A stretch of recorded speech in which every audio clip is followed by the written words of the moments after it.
de supporter le Maroc avec Orange. Avec la tombola Tous Gagnants, achète un mini-mix ou un pass internet à partir de 500 francs via l'appli Maxit pour avoir la chance de gagner un séjour tout frais payé au Maroc pour supporter nos Lions. Et ce n'est pas tout, plus de 40 000 lots sont à gagner. Orange, sponsor officiel des Lions. Orange est là.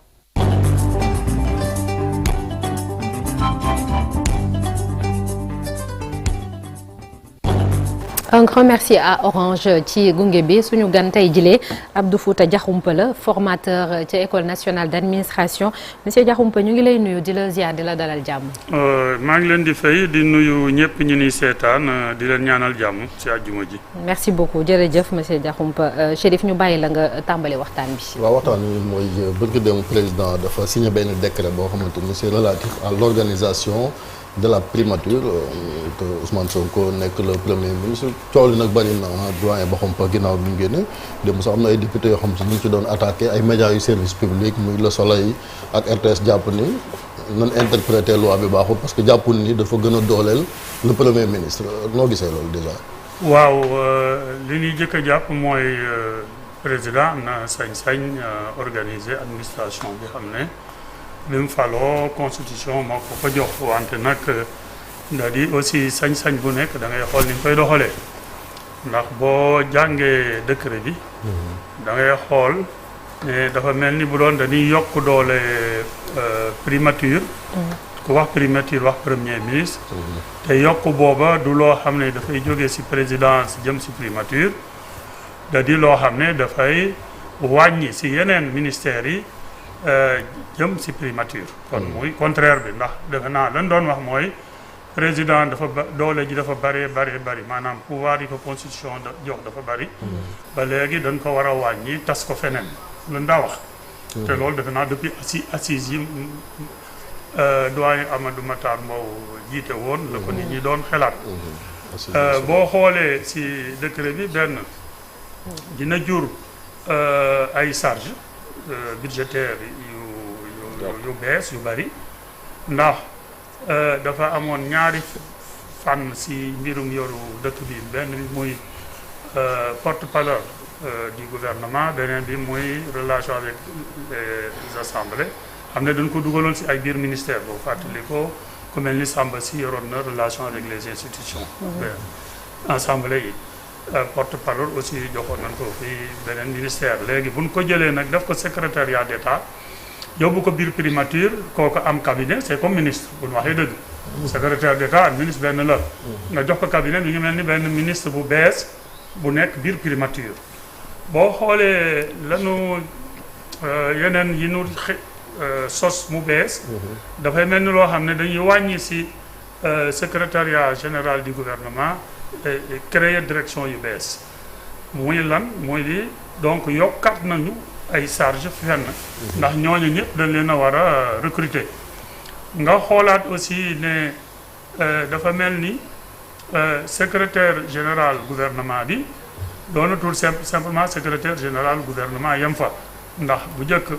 secrétaire général gouvernement da nga koy méngale secrétaire général au ministère c'est parce que mooy secrétaire général primature ñu tuddee ko secrétaire général gouvernement mais ni ministère yeneen yi amee secrétaire général noonu la doonee seenu naataango mais boo xoolee dañuy wax ne mën na présider ou co-présider réunion interministérielle boo xam ne ministre sectoriel bi da koy fekkee. mooy comme Boubacar Camara mooy secrétaire général gouvernement. waaw bind naa si loolu ne du yoon mais commencé wul si Boubacar parce que ay miiru loo laa ko jëkk a gisee. mu jaaxal ma lool ba ma waxtaan see waaw ba ma waxtaan see ki nit. ñu ne mosuñu koo gis ndax boo xoolee si ordre de dañ leen di nommer ministres yi ñoo jiitu secrétaire général du gouvernement comme mënoo amul ndaje moo xam ne kooko da koy jiite keneen ki ñëw toog mais du foofu rek boo xoolee arrêté bi premier ministre jëloon daaw ne dama leen di pour ngir ñu saytu suuf si Ndakaaru ak Thiès ak ay Mbuur boo xoolee ko boobu arrêté aussi juróom-ñetti rëq-rëq lañ ci gis ñun juróom-ñetti rëq-rëq benn bi moo doon secrétaire général du gouvernement moo koy présider et que le secrétariat est assuré par le ministre des finances de l'époque xam nga loolu kenn mosu koo gis beneen bi moo di boo xoolee si décret bi si boppam da ngay gis ñu ne secrétaire général bi day coordonner activité ministère yi waaw mais kon secrétaire général du ministère ba lu muy jëriñ beneen bi mooy nga xool ne créé nañ fa benn inspection interne boo xam ne yemul si interne mais da ngay gis si nin ko tëgge boo ko jàngatee dafay mel ni corps de contrôle bu bees la mais du corps de contrôle boo xam ne dafay yem si ministère bi ndax ministère boo xam day am loolu day am contrôle dafa am ñaari contrôle interne inspection interne ak inspection des affaires financières quoi IAAF alors loolu amutoon primature mais bu ñëwee na yem si primature mais boo ko xoolee dafay mel ni léegi primature dafay am corps contrôle bu koy may mu dem di saytu ji ni yeneen ministères yi di doxee surtout les aspects financiers et autres beneen bi moo di boo ko jàngataatee da ngay xool ne dafa mel ni bu doon primature léegi dafa am gouvernement si biir c'est-à-dire dafa am gouvernement am primature ak beneen gouvernement bu tuuti si biir maanaam primature dafa ëmb gouvernement bu ndaw te la gën a doy waar mooy am na loo xam ne kenn mënu ko en tout cas justifier li ñuy wax ci tubaab justifier mooy élévation rang wu ña fay liggéey ndax da ngay gis ñu ne la secrétaire général rang de ministre secrétaire général adjoint rang de ministre délégué ñu ne directeur de cabinet rang de ministre et secrétaire directeur de cabinet adjoint loo xam ne amul njëriñ loolu moom dëgg yàlla primature nga dugal fa ab directeur de cabinet adjoint amul njëriñ dafa mel ni ña ko doon tëgg xamuñu lan mooy njëriñu directeur de cabinet ndax directeur de cabinet dëgg fa dëgg yàlla bu dee ma ngay doxal lu mu war a doxal jarul nga koy utalu adjoint même bu dee primature la ndax la koy wone moo di le directeur de cabinet gère que le cabinet du premier ministre amul benn prérogative si primature bi léegi mu di loo xam ne man noonu wax ne njëriñ la bariwul wante boo xoolee ne léegi directeur bu fa nekk directeur rek simple comme DAGE directeur des ressources humaines dañuy am avantage ak ni rang wu directeur de cabinet d'un ministère ça veut dire que ñay liggéey primature ñëpp danoo yu yokk seen grade ba tolloo leen ñi nekk au niveau des ministères te amul lenn loo xam ne mën na ko justifier li ma la bëgg a wax moo di daaju primature daaju éducation nationale la ko liggéey fukki yoon ak juróom boo jëlee tey jii dañ ne am na dañuy créer léegi amatul service des ressources humaines direction des ressources humaines na fa am bon gisuñu nécessité ba ndax pour nga am direction des ressources humaines il faut au moins ngay liggéeyloo au moins bu dee si administration 1 million de personnes mbooloo mu takku waaw kon loolu mooy lan mooy di dañuy créer ab direction ngir jox ko nit jox ko ay avantages yoo xam ne direction booba mënoon naa ñàkk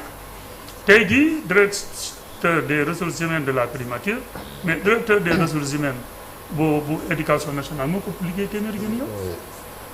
te ak santé waaw moom ministère yu mag yëpp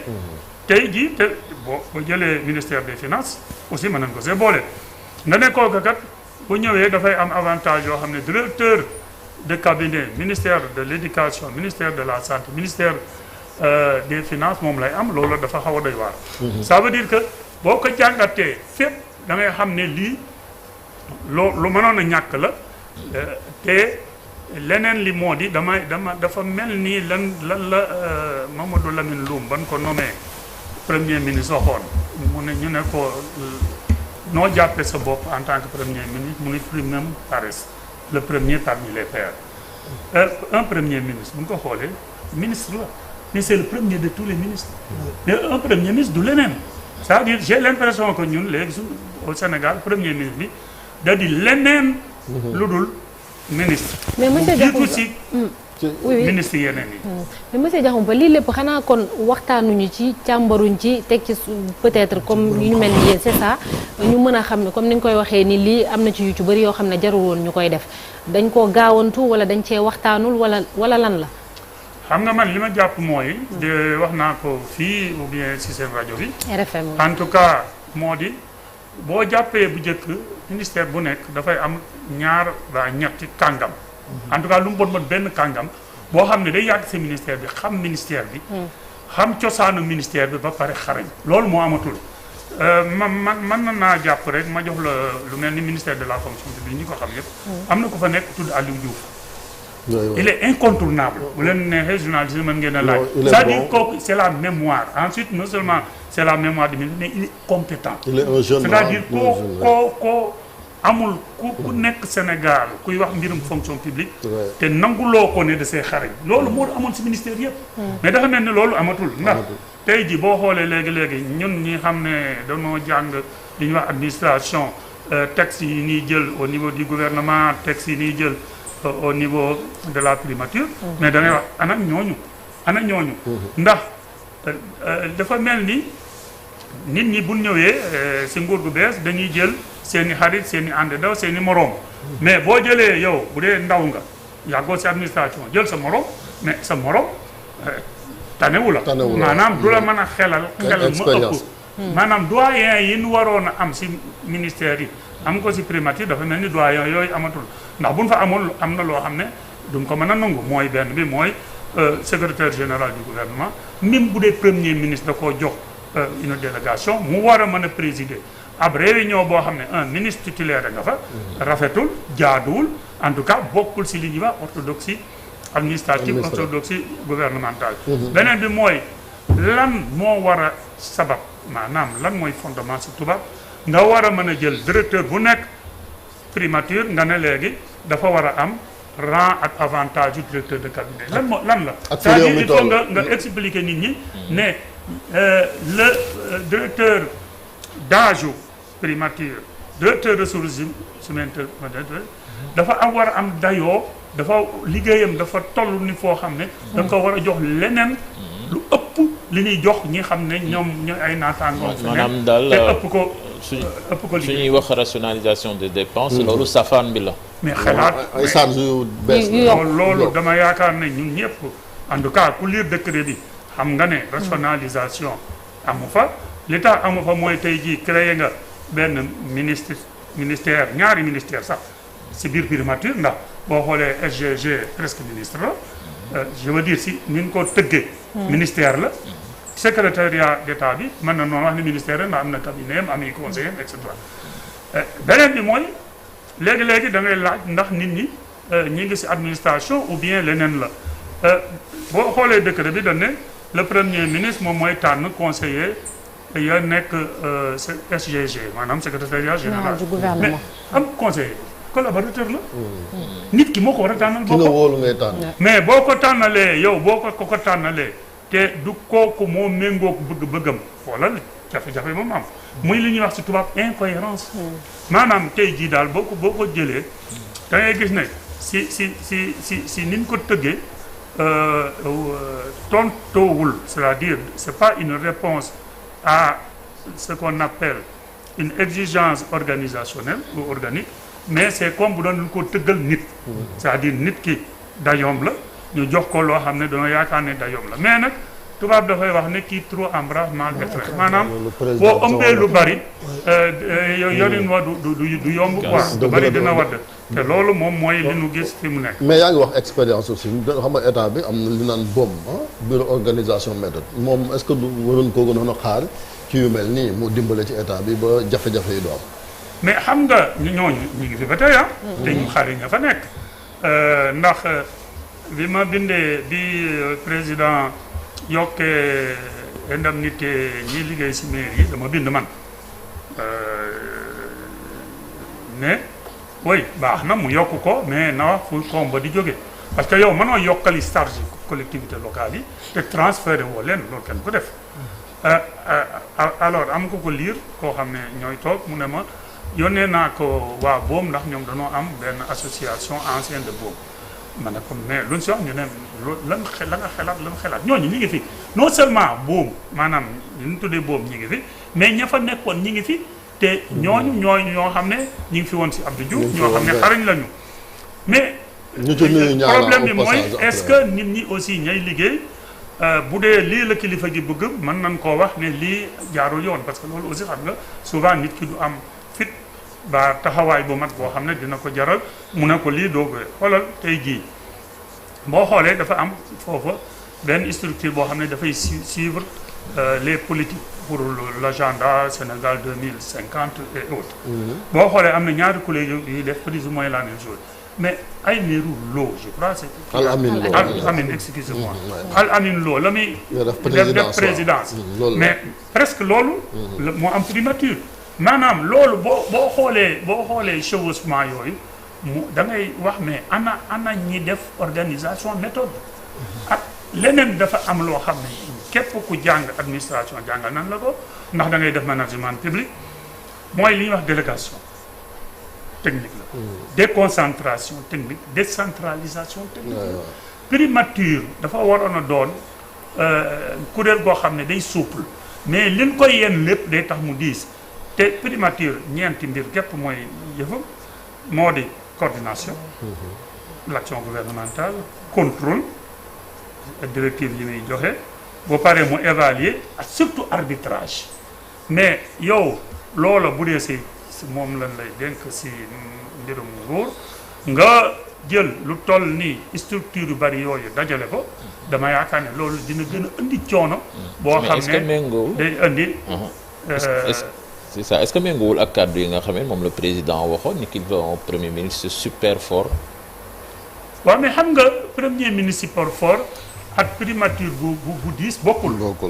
xam nga premier ministre bu super fort mooy nga jox ko ay pouvoir yu bari constitutionnel mais yow xam nga ne amul si décret bi de man bi ma ko liiree te man nga koo liir sax bu ko mën a liir nga ko mooy gisuma lu jóge présidence ñëw si moom lu mu teq ci ay gisuma ko man li ma gis mooy lu jógee si ministère yi ñëw si moom ak loo xam ne daf koy def ay pouvoir am si ministère yi mais lu mu si man di doon ministère yëpp mooy seen kilifa comme mooy seen kilifa nag mënoon na bàyyi ku nekk ak sa wàll moo gënoon te boo xoolee même direction yi si boppam yéen créé li ñuy def mais conseiller technique yee ko war a def ndax conseiller technique yooyu boo xoolee da di fànn bu nekk dafa am conseiller technique tey ji boo demee premier ministre dafay am conseiller technique défense am conseiller technique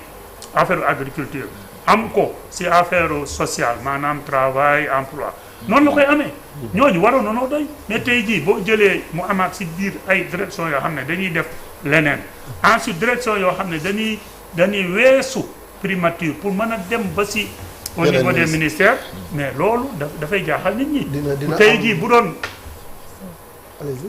jii bu doon la am présidence lañu jël wàññi ko jébbal ko waaw mais boo liiree si li ëpp li mu nar a def daf ko jëmale si ministères yi maanaam jël na si ministères yi dara ba pare wëlbatiku am loo xam ne da koy xëccoo plus ou moins ak ministère ndax boo nee secrétaire général du gouvernement war naa mën a coordonner l'activité des départements ministériels te am un secrétaire général ça pose un énorme problème boo nee inspecteur interne bi war naa mën a dem saytu ji la inspecteur interne des services ba am au niveau des ministères mais ça pose un énorme problème maanaam moom la ñuy wax ne dafay am un double emploi boo xam ne mënoon naa mais ci loolu am na par exemple mooy inspection générale des services de la primature ISP boobu déjà bu dul même les inspections internes au niveau des ministères dina am ay corps de contrôle yu mag yoon xam Cour des comptes IGE est-ce que ak kuréel googu waaw mais loolu laa lay bëgg a la limitu kenn yow jaxasoo dafa am loo xam ne doublon la ak la am présidence ba ñii président yërul benn ngi noonu mais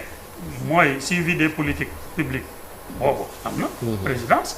léegi boo ko fa bëggee amaat muy beneen muy kii tey jii am na sañ-sañu dem éducation nationale saytu la inspecteur ak IAF ba di saytu au niveau de l'éducation nationale loolu kenn mosu ko gis maanaam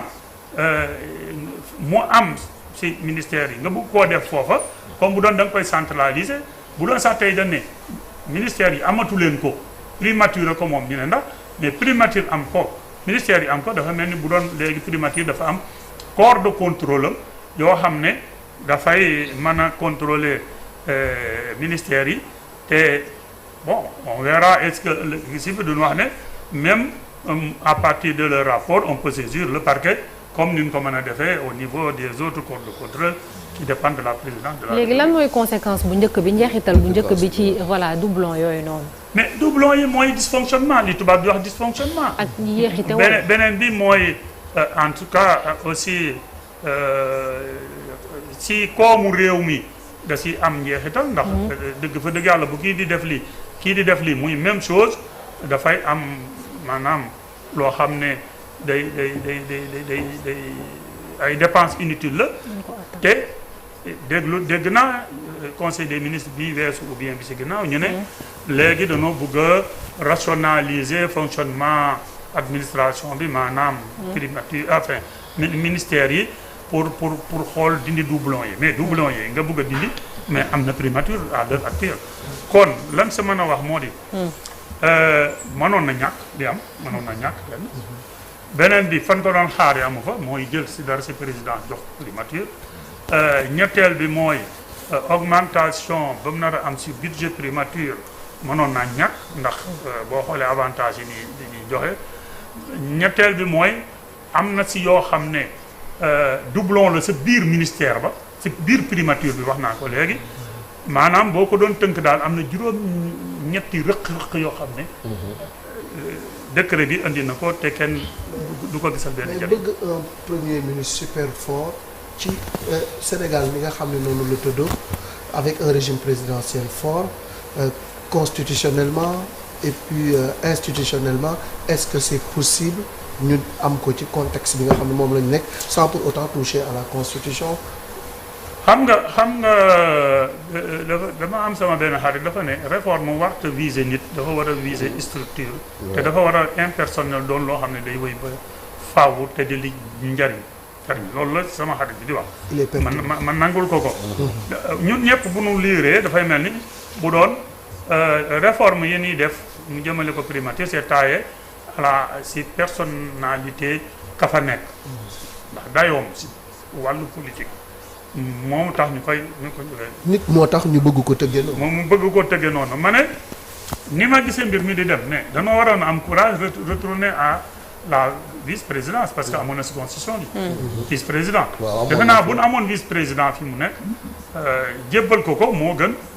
li nekk de ce fait ñu koy wooyee monsieur le président. parce que bu doon vice-président on va pas dire monsieur le président. mais loolu mi ngi ci programme il y a une bicéphalie à la tête de l'État apparemment. waaw moom laa la bëgg a wax rek dama ne. lan bëggal premier ministre bi ab primature si acceptation normale bi la mënu koo daje la gënoon mooy ñu xelaat vice présidence dama bëgg a wax ne ma baamtuwaat ko lim bëggal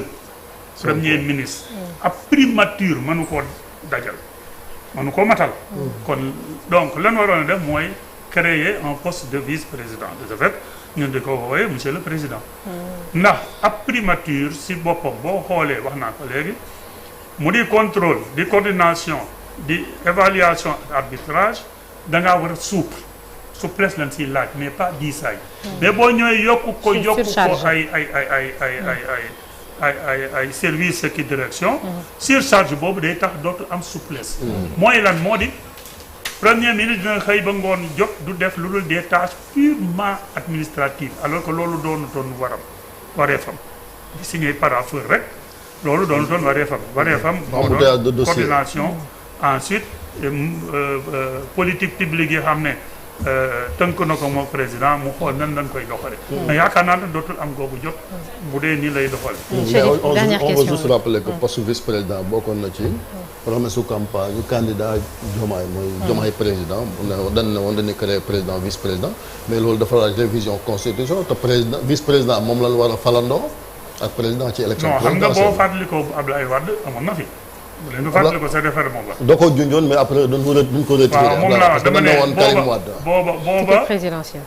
moom ko waroon dafa waroon am ci élection ba ca topp 2012 voilà loolu laa wax dama ne tey jii rien n'empêche am nañ majorité Assemblée nationale mais nan créer poste vice-président sans l'élire quoi doon xam mais le président choisit le vice-président sans ñu élire ko defe naa ne bu boobaa peut-être am na lu bari loo xam ne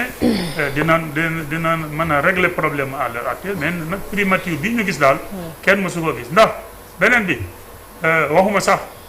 c'est le premier parmi les pairs primum inter pares mais boo fàttali ko am na ñoo xam ne ba leen falee 2012 dañ doon wax gouvernement sobre et vertueuse dañoo wax ne ñoom peut-être vertueuse nan mais sobre uñu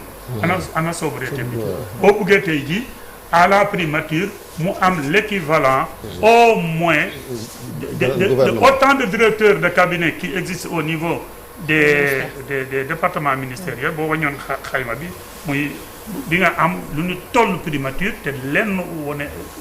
soxalu ko loolu aussi ma yaakaar ne bokkul ci li ñuy wax rationalité budgétaire. dafa am benn gis-gis bu ndaw sax man bu nga xam ne dafa ma traversé l'esprit parce que le premier ministre dafa taxaw à l'Assemblée nationale ni man liggéeyalu ma président de la République je ne travaille pas pour le président je travaille mu ne damay liggéeyal askan bi laay liggéeyal Sénégal laay liggéeyal tey bu président jëlee yenn sañ-sañ yi jox la ko ni la liggéeyal day mel ni da laa bëgg a liggéeyloo. waaw xam nga waxoon naa ko fii ne wax moom bu baree rek njuumte bari. waaw wax moom bu baree njuumte du ñàkk. looloo tax bon ndax premier ministre nag boo liggéeyul président koy liggéeyal moom la fal. moo la fal moo lay wax defal nii. dëgg fa dëgg yàlla tey jii mi ngi mel ni yow boo ne woon fii laay liggéey groupe GFM. mais liggéeyu lu ma directeur général bi la fal ba. day na waar ndax moom moo lay wax defal nii ndax premier ministre amul initiative normalement instruction la ko président bi di jox mu doxal ko kon boo ko liggéeyul ne askan wi laay liggéey dama yaakaar ne peut-être njuumte la mais nag ñun ñëppay juum nan jàpp ne daal njuumte la ndax président dafa waroon man bu loolu man la may wax ne président laay liggéeyal président askan wi lay liggéeyal loolu moo gën a jum ne liggéeyalu ma président askan wi laay liggéey ndax askan wi teguñu ko foofu moom askan wa tegu ko fa askan wa président la fal ak député yi ak maire yi ñooñu kenn falu ko nan jàpp ne daal njuumte la rek. D'accord merci beaucoup. merci beaucoup monsieur Abdou Fouta Diakhoumpa formateur nga ca école nationale d'administration muy ENA ñu ngi lay sant di la gërëm bu baax monsieur Diakhoumpa jërëjëf merci. jërëjëf moom dafa war a dem defi ji cours waaw moo tax ñu njëkk koo jël Souleymane Niang voilà ñu dalal Souleymane.